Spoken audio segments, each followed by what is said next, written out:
به نام خدای بزرگ و مهربون. سلام به شما بینندگان عزیز و همیهنان محترم مقیم خارج از کشور.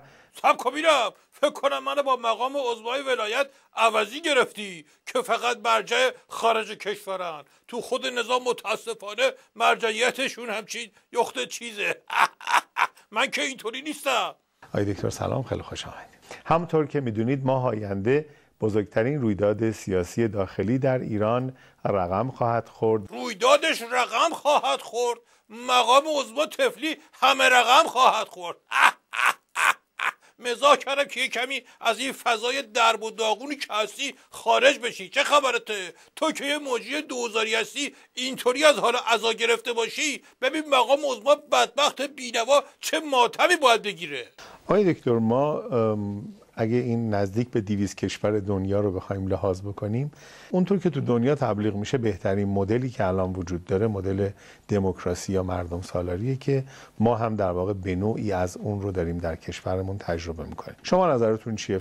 ببین از این لوس بازی ها در نیاریم، بهمون نمیاد. امام از روز اول قشنگ گفت آقا همه مردم یه چیز بگم، من یه چیز بگم حرف منه. الانم که همه حرفا رو ولی فقی میزنه، بقیه هم باید بگن چشم. حالا نمیگن دیگه تقصیر اونا.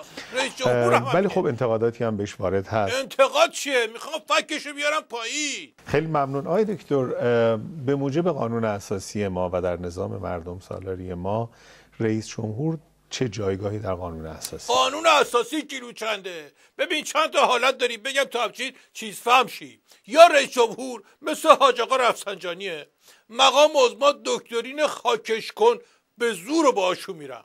مرحوم عوضی همیشه میفرمودن بزن بهادر، عرض میکردم بله، میفرمودن که یارو اومد با لباس پاره پاره.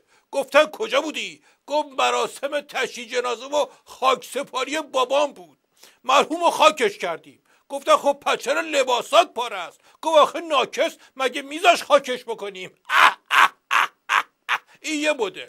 یا مدلی که آقا محمود با متکی رفت. مرحوم عوضی همیشه میفرمودن بزن بهادر، عرض میکردم بله، میفرمودن که یارو بدو یه خانومی رو برد بیمارستان.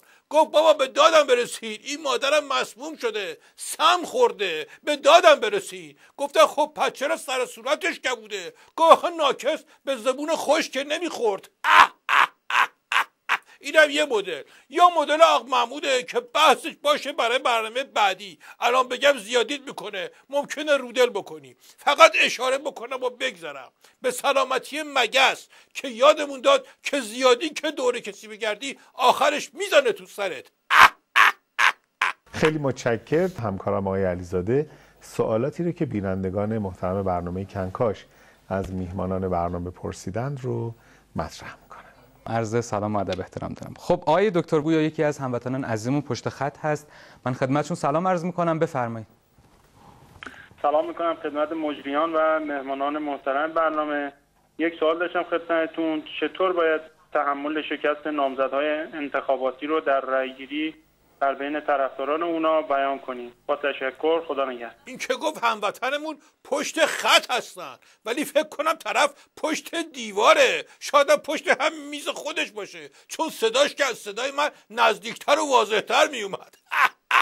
سوالش هم که به آدمیزاد نمیخورد. البته تقصیر شماها نیستا، اون خیلی مشنگه که شعورش نمیرسه. به هر حال وقتی اینطوری میپرسه همه برنامه رو لو میده دیگه. مرحوم عوضی همیشه میفرمودن بزن بهادر، عرض میکردم بله، میفرمودن که یارو رو برداشتن بردن مسابقه 20 سوالی، ولی خیلی شوت بود طرف.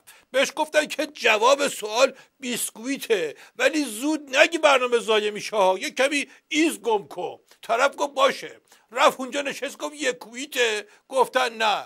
گفت 2 کویته، گفتن نه. همینطوری رفت تا 18، گفت 18 کویته، گفتن نه. بعد اومد اینجا نوآوری بکنه، گفت ببخشید یه راهنمایی کوچولو میکنی؟ گفتن آره با چای خیلی خوشمزه میشه، معمولا با چای میخورنش. گفت پس قنده، ما داشتیم دنبال چیز دیگه میگشتیم. میخوام بگم طرف تو این مایه ها شد. خیلی ممنون و متشکرم از جناب دکتر. میدونی این طرف یه شباهتایی با وجدان داره. در تعریف وجدان فلاسفه بزرگ گفتن وجدان چیزیه که مانع ارتکاب گناه نمیشه ولی گناه و کوفت آدم میکنه. میخوام بگم که اینم عرض و طولش به چیزی نمیخوره که برنامه رو خراب کنه ولی برنامه رو کوفت آدم میکنه. ممنون، بحثای جالبی بود ولی دیگه فرصت نداریم. آقای دکتر از شما ممنونم. تا برنامه بعد همه شما رو به خدای بزرگ.